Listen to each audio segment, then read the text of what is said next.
My brother made everyone close their eyes when speaking to him because he believed eye contact would drain his life force. Things turned horrifying when our parents left us alone for a week. He locked me in my room and revealed he had bought surgical tools and studied anatomy, so he could remove my eyes permanently. This isn't just a story about a demanding sibling. It's about how far one person's delusions can stretch, twisting reality until it becomes a living nightmare, and how I nearly lost my eyes just to survive it. For years, my brother Ethan made our home a prison, all because he believed looking at him would drain his life force, a belief that eventually pushed him to an unimaginable act of violence. Ethan, well, he'd always been particular. Even as a kid, he hated physical contact, wouldn't hug anyone, not even our own parents. Meals were eaten alone in his room because the sight of us chewing made him sick. But it wasn't until he turned 14 that things truly spiraled. He discovered some new age book about energy vampires, and suddenly, eye contact wasn't just uncomfortable for him. It was a direct assault, a theft of his spiritual essence. He started small, wearing sunglasses indoors, then escalated to demanding we all look away when he entered a room. By the time I was 12 and he was 16, he'd found some online forum about psychic protection, and became convinced that being looked at was literally culling him. That's when he called a family meeting and laid down the law. His voice was eerily calm as he announced his new unbreakable rule. No one under any circumstances could look directly at him. We had to close our eyes when speaking, avert our gaze in hallways, never, ever make accidental eye contact. Looking at him, he declared, was stealing his soul energy. He even printed laminated cards with proper non-viewing protocols. My mom, bless her heart, tried to reason with him. Ethan just screamed that she was murdering him with her eyes, wouldn't stop until she reluctantly agreed. My dad, ever the path of least resistance, caved immediately. They thought it was just another weird phase, another teenage eccentricity. But Ethan? He was deadly serious. He was protecting his spiritual essence, or so he believed. Living under Ethan's rule was utterly exhausting. Every single interaction became a carefully choreographed dance. I'd have to announce myself before entering a room, wait for him to position himself, then navigate my own home with my eyes squeezed shut. If I accidentally glanced at him, even for a split second, he'd collapse dramatically, clutching his chest, screaming about his energy being drained. He installed mirrors at bizarre angles, so he could see us without us seeing him. Our parents not only enabled it but participated fully, learning to cook and clean with their eyes closed whenever he was around. It's just better than the drama, Mom would sigh, completely missing that this was its own unbearable, soul-crushing drama. And if I ever slipped up or, God forbid, outright refused to comply, the punishment was swift and bizarre. He started demanding energy repayment through elaborate rituals. One accidental glance meant sitting in a circle of salt while he chanted for hours. Motion sensors shrieked if you even thought about stepping into his space with your eyes open. 3 viewings in one day? You were locked in the coat closet until you'd written essays about respecting bodily autonomy. He'd test us constantly, jumping out from behind corners just to see if we'd instinctively look at him. This madness infected every single aspect of my life. My friends stopped coming over because he'd accused them of psychic assault for daring to look his way. He even convinced teachers to let him sit facing the wall at school, claiming forward-facing seats exposed him to energy theft. Every interaction became a blindfolded performance, where one reflexive glance meant hours of bizarre, humiliating punishment. When I started dating Noah in 10th grade, I swore to myself I wouldn't let Ethan ruin this one normal thing. At Noah's house, I could finally see freely, and it felt like escaping a suffocating prison. But then Noah came to dinner. I warned him, I really did, but muscle memory is a beast. He innocently glanced at Ethan while passing the potatoes. The explosion was instant. Ethan clutched his chest, screaming about his life force draining away while Noah just stared, utterly bewildered. That was it. I grabbed Noah and walked out, telling Ethan loud and clear that I was done. I was finished with his insane demands. For the next 2 weeks, I looked at Ethan every chance I got. Direct stares across the breakfast table, unblinking eye contact in the hallways. He'd shriek about soul murder, collapse on the floor, demand energy repayments, but I just kept looking. I thought if I held firm, if I showed him how ridiculous this all was, he'd snap out of it. My parents begged me to comply, but I refused. I was done stumbling blind through my own home. Ethan, though, he just lost his mind. He started wearing a helmet with curtains, carrying a fog machine to obscure himself. He convinced our parents that I was deliberately trying to cull him with my gaze. And my parents? They started punishing me for his meltdowns, taking my phone for looking at him, grounding me for accidental glances. Meanwhile, he escalated to physical barriers. He built elaborate blinds and screens, turning our house into a maze where seeing him was nearly impossible. He installed cameras to catch me looking, creating compilation videos of my attacks with dramatic music. He even made our parents put locks on my eyelids while I slept, to prevent me from stealing his energy unconsciously. He hired other energy believers. God knows where he found them to follow me, ensuring I never looked in his direction. And when that wasn't enough, he started wearing mirrors on his clothes, claiming if I saw his reflection, I'd see myself stealing his soul and feel guilty enough to stop. Then, our parents went out of town for a week, leaving just me and Ethan. That's when I realized this was the opportunity he'd been waiting for. He barricaded me in my room. And then, with an unnervingly calm smile, he explained his solution for my ongoing disobedience. He'd researched medieval punishments for witches who stole souls through evil eyes. He'd found the answer in an old text about preventing future sight crimes. You just remove the person's eyes, he said, his own eyes fixed on my bedroom floor. In that horrifying moment, I realized just how completely, utterly screwed I was. He was bigger than me, stronger than me, and I was trapped. He was going to remove my eyes. He wasn't trying to change my behavior anymore. He was planning to make sure I could never look at anyone again. My hands flew to where my phone usually was gone, of course. The window. But Ethan had anticipated that too. Heavy boards covered it from the outside, screwed in tight. I could hear him moving downstairs, probably gathering whatever twisted supplies he thought he needed. My door handle rattled. He locked it from the outside, then tested it, making sure I was secure. I pressed my ear against the door and heard his footsteps retreat down the hall. This was my chance. I grabbed my desk chair and slammed it against the window boards. They didn't budge. The noise brought him running back. He spoke through the door, his voice eerily calm, explaining he'd been planning this for months. The basement was prepared with restraints. He'd studied anatomy diagrams. He'd even bought medical supplies online. All he needed was for our parents to leave us alone. And now they had. I searched my room frantically. No weapons, nothing sharp enough to break through the boards. My laptop, my phone, all gone. He'd been thorough. But then I remembered the heating vent. It connected to the hallway. If I could unscrew it, maybe I could crawl through. Working as quietly as possible, I used a pin to turn the tiny screws. My fingers shook as I heard him dragging something heavy up the stairs. The vent cover came loose just as his footsteps stopped outside my door. I dove for the opening, squeezing my shoulders through. The metal edges cut into my skin, but I kept pushing forward. The vent was tighter than I'd hoped. I could barely move, inching along on my elbows, dust filling my lungs. Behind me, I heard my bedroom door crash open. Ethan's muffled shout echoed through the metal tunnel. He knew exactly where I'd gone. I reached a junction where the vent branched off. Left led toward the bathroom, right toward the stairs. I went right, moving faster now despite the cramped space. My knees scraped raw against the rough metal.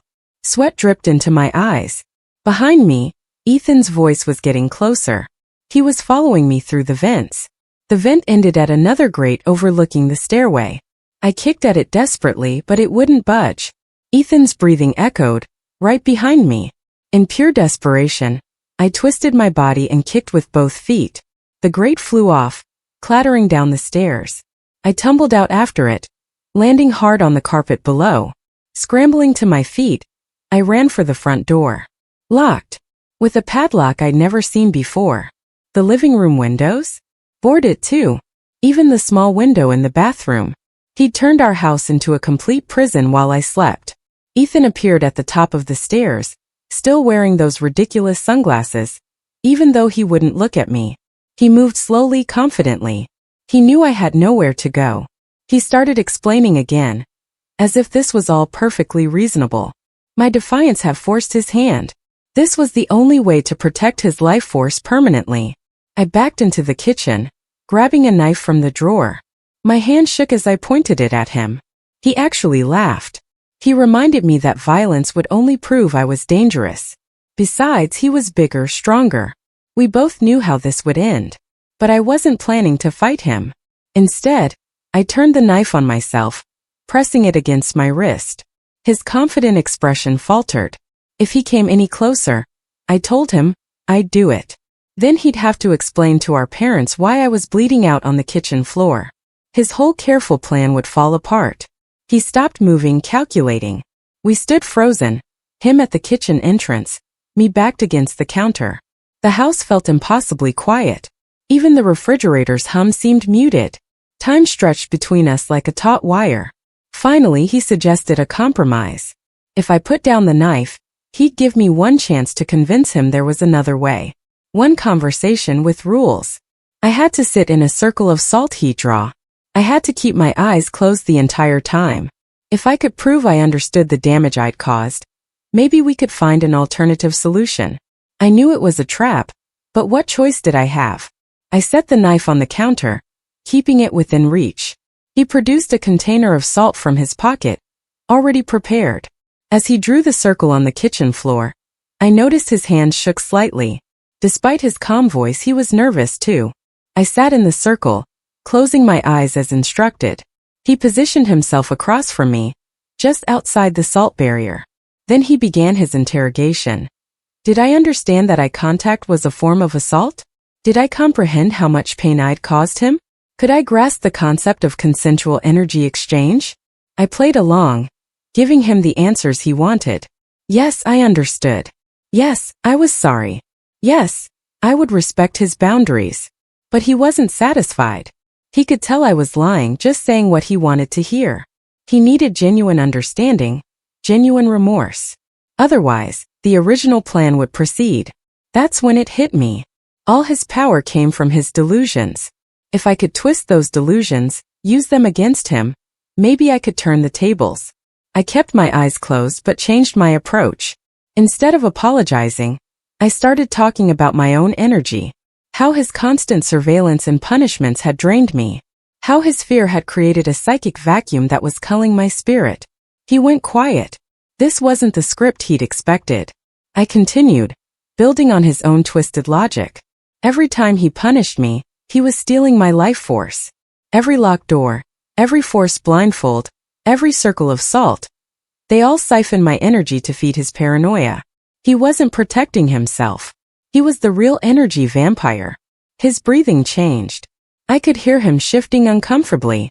I pressed on, describing how weak I felt, how his rules had dimmed my inner light. I talked about the friends I'd lost, the normal life he'd stolen.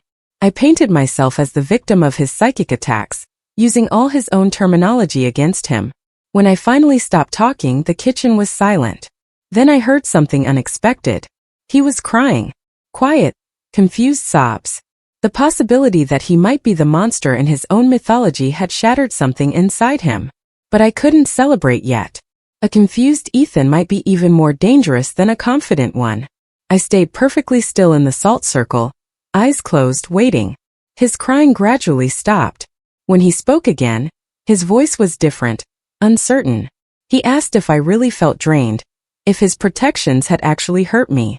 The foundation of his worldview was cracking, but I had to be careful not to push too hard, too fast. I told him we were both victims of the energy imbalance in our house. Neither of us was safe. The only solution, I explained in his language, was to create proper boundaries that protected both our life forces. Physical distance, separate spaces, mutual respect for each other's energy fields. I was speaking his language now, and he was listening. He agreed to think about it. But first, I had to prove my commitment to energy balance. I had to stay in the salt circle with my eyes closed for 1 hour while he meditated on the situation. If I opened my eyes even once, the original plan was back on. I agreed, knowing I had no choice. That hour felt like a lifetime. I heard him moving around the kitchen, then throughout the house. Doors opened and closed, objects scraped across floors. A few times I sensed him standing right in front of me, testing whether I'd peek, but I kept my eyes squeezed shut, playing his game. When the hour ended, he told me to open my eyes. He was wearing a new contraption, a helmet with mirrors angled in every direction. If I looked at him now, I'd only see myself reflected infinitely. It was his compromise. I could keep my eyes, but I'd never see him directly again. I agreed enthusiastically, praising his creative solution. Inside, though, I was already planning. Our parents would be home in 5 days. I just had to survive until then, playing along with whatever new rules he invented. Then, I could tell them everything. Show them the boarded windows, the locks, his plan to blind me. They'd have to see how dangerous he'd become. But Ethan wasn't done. The mirror helmet was just the beginning. Over the next few hours, he outlined an entire new system of coexistence. The house would be divided into zones. We'd have scheduled movement times. Communication would happen through written notes, never face-to-face. He'd already started installing cameras to monitor compliance. I agreed to everything, still playing the reformed energy thief. He seemed satisfied with my cooperation, but I could see the doubt lingering in his eyes. He assigned me to the guest room, saying my old room was contaminated with hostile energy. The guest room windows were boarded too, but at least I wasn't locked in. That night, I lay awake planning. 5 days. I had 5 days to either escape or survive until our parents returned. The house was a fortress, but every fortress had weaknesses. I just had to find them while maintaining my act. One slip, one sign that I wasn't truly converted to his energy beliefs, and he'd returned to his original plan. The first test of our new arrangement came at dawn. Ethan's elaborate alarm system woke me. A series of chimes indicating my designated movement window had begun. I had exactly 15 minutes to use the bathroom and return to my room before his own schedule started. I stumbled through the hallway, keeping my eyes downcast as instructed, following the tape lines he'd laid out overnight to mark approved pathways. The bathroom revealed more of his preparations. He'd covered every reflective surface with paper, eliminating any chance I might accidentally see him in a mirror. A timer sat on the counter, already counting down my remaining minutes. I noticed he'd removed all the cleaning supplies, probably worried I'd use them as weapons. Even the toilet brush was gone. Back in the guest room, I found a tray of food outside my door. Dry cereal, a banana, a bottle of water. Everything prepackaged, nothing that required cooking or could be turned into a weapon. I ate mechanically while studying the room more carefully in daylight. The boards on the windows were secured from outside with long screws. The closet had been emptied except for a few changes of clothes he'd selected for me. No belts, no scarves, nothing with strings or cords. A notebook lay on the nightstand with detailed instructions for our new communication system. I was to write any requests or needs and slip them under the door during designated times. He would respond the same way. Direct interaction would be limited to one supervised meeting per day, always with me in a salt circle and my eyes closed. The schedule showed my next movement window wasn't for 3 hours. I spent those hours testing every possible escape route. The heating vent in this room was too small to crawl through. The door hinges were on the outside, impossible to remove. I tried prying at the window boards with my fingernails, accomplishing nothing but bloody cuticles. The walls were solid plaster. No hollow spots where I might break through to another room. When my next movement window arrived, I ventured to the kitchen for lunch supplies. Ethan had reorganized everything. Sharp objects were locked away. The gas to the stove was shut off. Even the refrigerator had a padlock, with only certain shelves accessible during my time slots. I grabbed what I could and noticed something interesting. He'd installed a baby monitor on the counter, probably to listen for any escape attempts.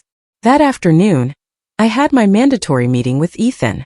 I sat in the salt circle while he interrogated me about my energy levels, my understanding of psychic boundaries, my commitment to our new system. I gave him what he wanted, describing how much better I felt now that we'd established proper protections. I even suggested some improvements to his system, playing the eager convert. He seemed pleased, but remained cautious. He informed me that he'd been documenting everything, creating a record of my previous attacks on his life force. If I ever tried to tell anyone about our arrangement, He had proof that I was the aggressor, the one who'd repeatedly violated his boundaries despite clear requests to stop. The videos, the written warnings, even signed statements from our parents acknowledging his condition and my refusal to respect it. I maintained my facade of understanding and agreement while my mind raced. He was right. To any outsider, his documentation would make me look like the unreasonable one, a sister who couldn't follow simple rules to accommodate her brother's needs. The boarded windows could be explained as necessary protection, the locks as reasonable precautions. I needed something more concrete if I wanted anyone to believe the truth. That evening, I discovered he'd modified the plumbing. The guest bathroom now only had cold water, and the shower shut off automatically after 3 minutes. Another energy-saving measure, he explained through a written note. Hot water was a luxury that interfered with proper psychic shielding. I shivered through my brief shower, adding it to my growing list of grievances. The second day brought new challenges. Ethan had apparently spent the night creating an elaborate testing system. He left various objects around the house during my movement windows, checking later to see if I'd touched them. Some were obvious traps, mirrors positioned to catch my reflection if I looked up. Others were more subtle, important items like my school notebooks placed just outside my approved pathways. I navigated carefully, touching nothing unnecessary. But during my afternoon kitchen visit, I made a crucial discovery. Behind the baby monitor, barely visible, was a small key. Not for any of the main locks. Too small for that. I palmed it quickly, my heart racing as I finished gathering food. Back in my room, I examined it carefully. It looked like a diary key, or maybe for a small lockbox. That night's mandatory meeting was more intense. Ethan had prepared a presentation about energy vampirism throughout history. He showed me printouts from his online forums, testimonials from others who'd suffered from psychic attacks, mirror helmets, and movement schedules. He required me to read certain passages aloud, testing my commitment to understanding his worldview. I played along, asking questions that showed engagement while secretly memorizing every detail of his delusions. He revealed more about his plans for our future. Once our parents returned, he intended to present them with a formal contract. The house would be permanently divided. I would attend school online to minimize my exposure to others who might teach me predatory viewing habits. He'd already researched legal precedents for restraining orders based on psychic assault. If I didn't comply, he'd pursue official channels.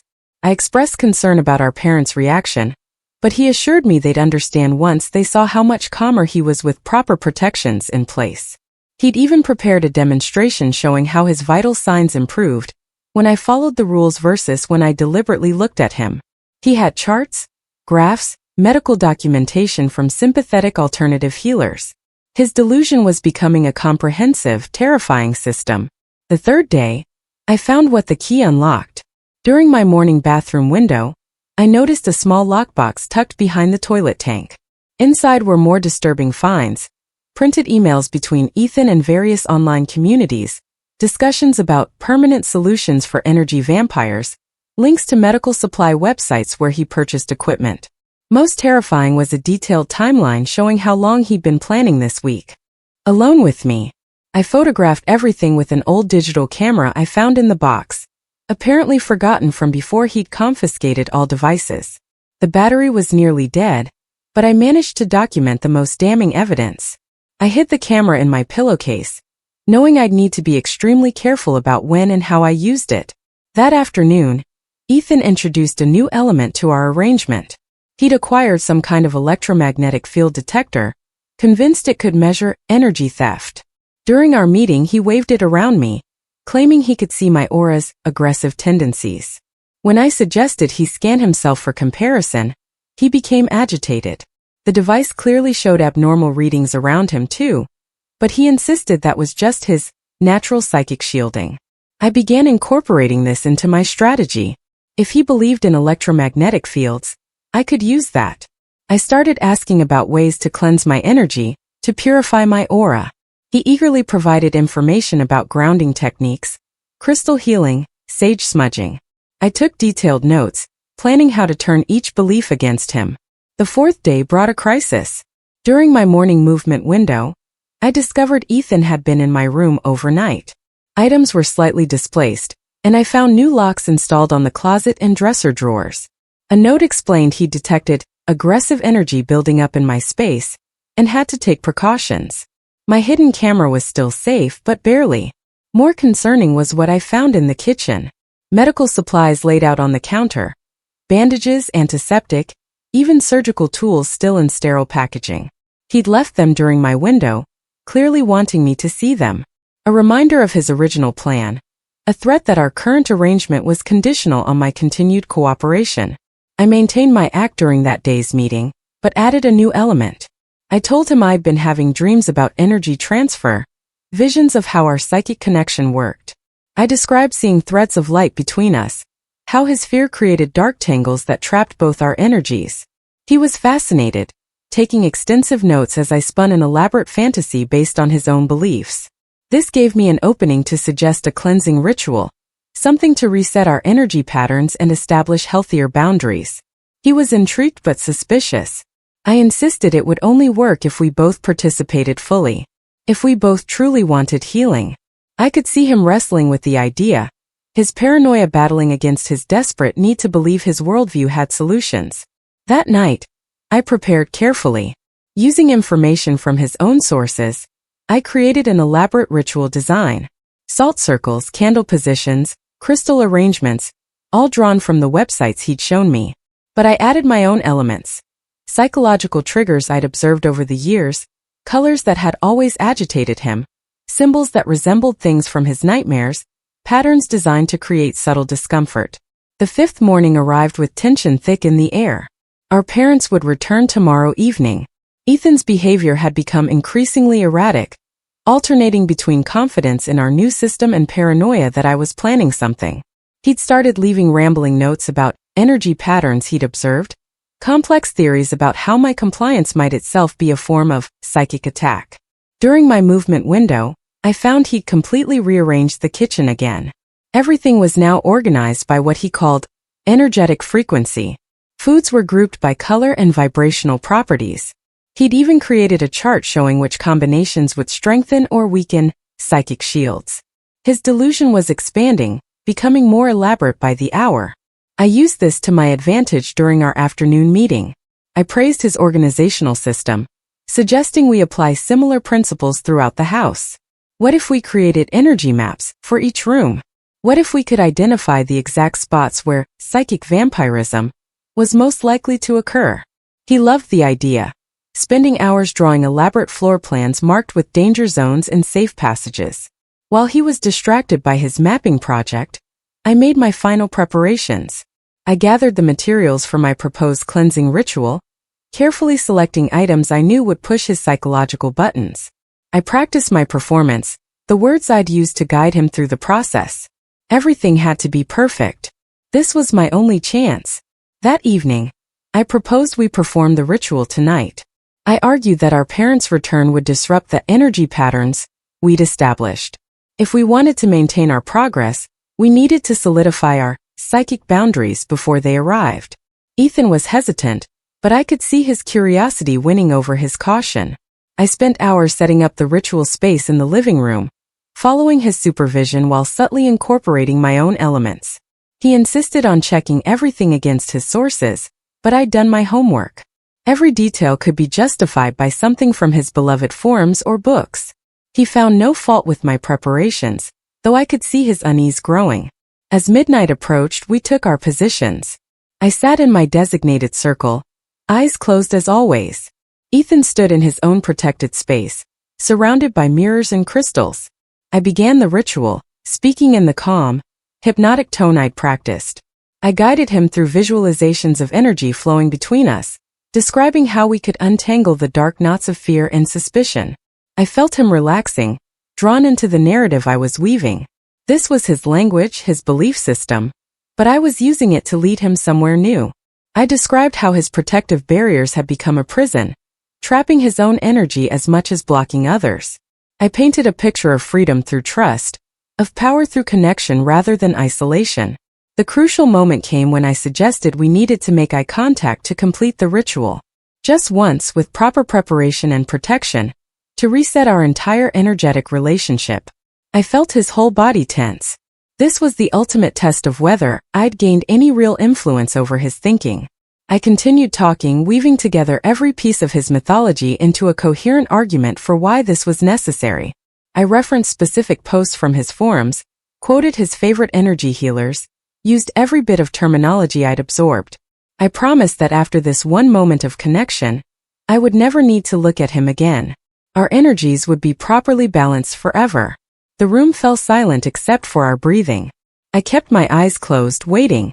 If he refused, I'd have to try another approach. But if he agreed, even for a moment, it might be enough to break through his delusion, or at least to document that he was capable of choosing to make eye contact, undermining his claims of life-threatening violation. Finally, I heard him shift position. He was considering it. I added one more element, suggesting we could use his electromagnetic field detector to monitor the energy exchange in real time. He could see for himself whether eye contact truly drained him, or if proper preparation made it safe.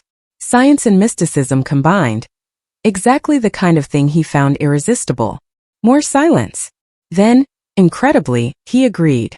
But with conditions.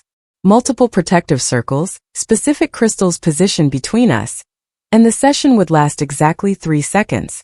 He spent another hour adding safeguards to my ritual setup, creating an elaborate fortress of protections around himself. As we prepared for the moment of connection, I felt my heart racing. This could go wrong in so many ways. He might panic and attack. He might have a complete breakdown. Or nothing might change at all. But I had to try something, and this seemed like my best chance to either break his delusion, or at least gain some psychological advantage. We synchronized our breathing as I'd suggested, creating what he believed was energetic harmony. I counted down slowly, building the anticipation. On 3, we would open our eyes simultaneously, look at each other for exactly 3 seconds, then close them again. I made sure the digital camera was positioned where it would capture the moment, hidden among the ritual supplies. The countdown finished. I opened my eyes. For the first time in years, I looked directly at my brother, as he looked back at me. His eyes were wide with terror behind his protective goggles, but he held my gaze. 1 second, 2 seconds, 3 seconds. We both closed our eyes as agreed. Ethan immediately began hyperventilating, convinced he was dying. I stayed calm, guiding him through the sensations, reframing them as energy rebalancing rather than drainage. I described how I could see his aura strengthening, his natural shields adapting to healthy connection. Slowly, his breathing normalized. When he finally spoke, his voice was shaky but amazed. He hadn't died. The protective measures had worked. Maybe, just maybe, there was a way to coexist without complete isolation. I carefully reinforced this new belief, praising his strength and wisdom in finding a solution. Inside, I felt a spark of hope. The crack in his delusion was widening. We spent the rest of the night discussing what this meant for our future arrangement. Ethan was still convinced that unprotected eye contact was dangerous, but now believed that proper precautions could allow for limited interaction. He started redesigning his system, incorporating scheduled eye contact sessions with elaborate safeguards. By dawn he was exhausted, but exhilarated. He discovered a new aspect of his condition, a way to manage it that didn't require complete isolation. I supported every wild theory, every elaborate protection scheme, knowing that each compromise weakened his absolute control. He was so focused on refining his new understanding that he forgot to lock me in that morning. I used the freedom carefully, not wanting to trigger his paranoia. I prepared breakfast for both of us, following all his dietary restrictions, but presenting it as a celebration of our breakthrough. He ate in the same room as me for the first time in years, though still wearing his mirrored helmet as a precaution. As our parents' return approached, Ethan's mood swung between excitement and anxiety. He wanted to share his discovery with them, to show how much progress we'd made. But he also feared they wouldn't understand the delicate balance we'd achieved. I volunteered to help him prepare a presentation, knowing this would give me influence over how the story was told. We spent the day creating charts and diagrams explaining our new system. I made sure to include subtle elements that would concern our parents, references to the medical supplies and restraints he'd prepared, mentions of the initial plan he'd abandoned thanks to our breakthrough. Ethan was too caught up in his enthusiasm to notice how damning some of the details were. As evening approached, we heard our parents' car in the driveway. Ethan panicked, suddenly unsure if he was ready. I assured him that everything would be fine, that they'd be proud of how we'd worked together to find a solution. I positioned myself carefully, ready to either support his presentation or expose the full truth, depending on how our parents reacted. The front door opened, and I heard Mom calling our names. Ethan looked at me, terror and hope warring in his expression behind his protective goggles. This was the moment that would determine everything. I gave him an encouraging nod, then walked with him toward the living room, ready for whatever came next. Our parents stood frozen in the doorway, taking in the bizarre scene. The boarded windows, the elaborate ritual setup still scattered across the floor, Ethan in his mirrored helmet, me emerging from what was clearly a controlled environment. Their expressions shifted from confusion to alarm as they began to process what they were seeing. Mom dropped her purse, keys clattering across the floor. Dad's mouth opened and closed without sound. I watched their faces cycle through emotions as they took in the boarded windows, the ritual circles drawn in salt, the mirrors positioned at strange angles throughout the room. Ethan shifted nervously beside me, his mirrored helmet catching the overhead light. Before anyone could speak, I moved quickly to the coffee table where Ethan had laid out his presentation materials. I grabbed the stack of papers and thrust them into Mom's hands. She fumbled with them, still too shocked to process what she was holding. Dad stepped forward, reaching for the light switch, illuminating more of the chaos. Ethan immediately retreated to his designated safe zone, a corner fortified with crystals and protective symbols. His hand shook as he adjusted his helmet, ensuring no direct line of sight existed between him and our parents. I watched him struggle with whether to explain or flee. Mom finally focused on the papers in her hands. Her face paled as she read Ethan's detailed documentation of my psychic attacks, complete with timestamps and elaborate theories about energy drainage. But I'd made sure to include other documents too. The medical supply receipts, the emails about permanent solutions for energy vampires, the timeline showing how long he'd been planning this week. Dad moved toward the boarded windows, running his hands along the boards. He tested their strength and turned to examine the locks on the doors. His expression hardened as he began to understand the full scope of what had happened. He pulled out his phone and I saw Ethan tense. I quickly explained that calling anyone would make things worse. I described how Ethan had created extensive documentation painting me as the aggressor, how any outside intervention would be twisted through his lens of psychic persecution, how we needed to handle this as a family first. Ethan began rocking in his corner, overwhelmed by the sudden intrusion into his carefully controlled environment. He started muttering about energy contamination, about how our parents' presence was disrupting the delicate balance we'd achieved. His breathing became rapid and shallow. Mom sat down the papers and approached Ethan slowly, keeping her eyes averted, as she'd learned to do. She spoke softly, asking if he was okay, if he needed anything, but her voice trembled with barely contained emotion. Dad stayed by the windows, methodically checking every board, every lock, cataloging the transformation of our home. I retrieved the hidden camera from where I'd stashed it during our ritual preparation. The battery had died, but I'd managed to document enough. I handed it to Dad, explaining what he'd find on it. His jaw clenched as he pocketed the device. Ethan noticed the exchange and began shouting about betrayal, about how I'd violated the sacred trust of our energy work. He accused me of planning this ambush, of using our parents as weapons against him. His agitation escalated rapidly, and he began pulling at his helmet straps. Mom tried to calm him, but her own composure was cracking. She kept glancing at the medical supplies still visible on the kitchen counter, at the restraints Ethan had mentioned in his documentation. The reality of what could have happened was sinking in. Dad finished his inspection and returned to the living room. He positioned himself between Ethan and me, a protective stance I hadn't seen since we were children. He began asking questions, his voice carefully controlled. When had this started? How long had I been locked in? What exactly had Ethan planned? I answered as factually as possible, describing the escalation from the eye contact rules to the imprisonment, the threats, the plan to blind me. I showed them my wrists, still marked from the restraints I'd worn during some of Ethan's energy repayment sessions. Mom gasped, reaching for me, but I stepped back. We weren't done yet. Ethan exploded at my accusations, insisting everything had been consensual, that I'd agreed to the new system. He frantically grabbed his charts and diagrams, trying to show our parents how the energy protection protocols worked. He explained his discovery about controlled eye contact, how we'd made breakthrough progress. But his explanations only made things worse. The more he talked about psychic vampirism and energy theft, the more our parents' faces reflected their growing horror. Dad pulled out his phone again, this time with determination. Ethan saw and panicked, knocking over his crystal arrangement as he lurched toward Dad. I intercepted him, using the de-escalation techniques I'd learned over the past week. I guided him back to his safe zone, speaking in the calm tone that worked best. I reminded him about his breathing exercises, about grounding his energy. Slowly, his panic subsided into confused distress. Mom had found more of Ethan's documentation, including his plans for after their return. The contracts he'd prepared, the legal research about restraining orders, the proposals for permanently dividing the house. She sank onto the couch, overwhelmed by the magnitude of what she was reading.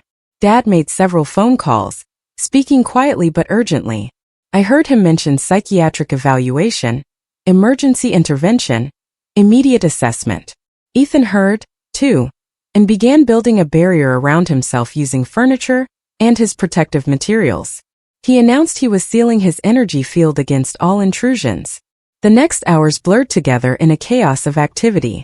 Dad worked to remove the boards from windows while Mom tried to keep Ethan calm.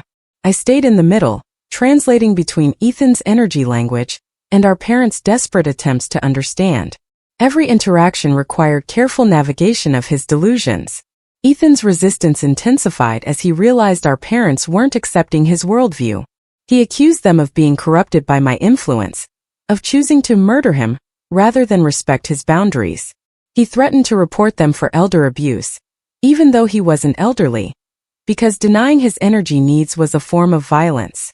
When the first responders arrived, Ethan barricaded himself more thoroughly. He was prepared for this possibility, creating what he called an energy fortress. The professionals who came were experienced with mental health crises, approaching slowly and speaking calmly. But Ethan saw them as agents of psychic warfare.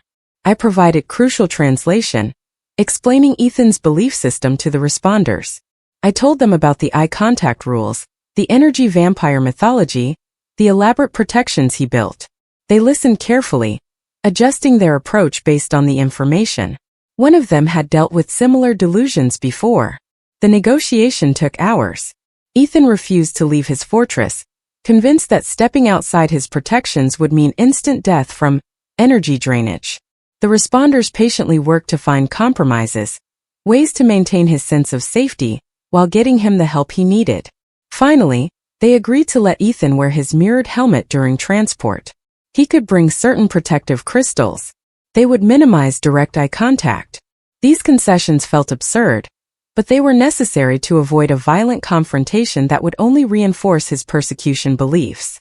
Mom rode with Ethan in the emergency vehicle while Dad and I followed in the car.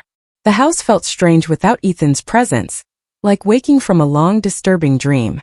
Dad gripped the steering wheel tightly, processing everything that had happened. Neither of us spoke during the drive. At the psychiatric facility, Ethan was admitted for evaluation. The intake process was challenging, with Ethan insisting on various protections and accommodations, but the staff was professional and patient, clearly experienced with delusional patients. They assured us he would be safe and properly assessed. The doctor who spoke with us afterward was direct but compassionate. Ethan appeared to be experiencing a severe delusional disorder, possibly with underlying conditions that had gone undiagnosed. The belief system about energy vampires had given structure to deeper anxieties and fears. Treatment, she warned, would be complex and lengthy.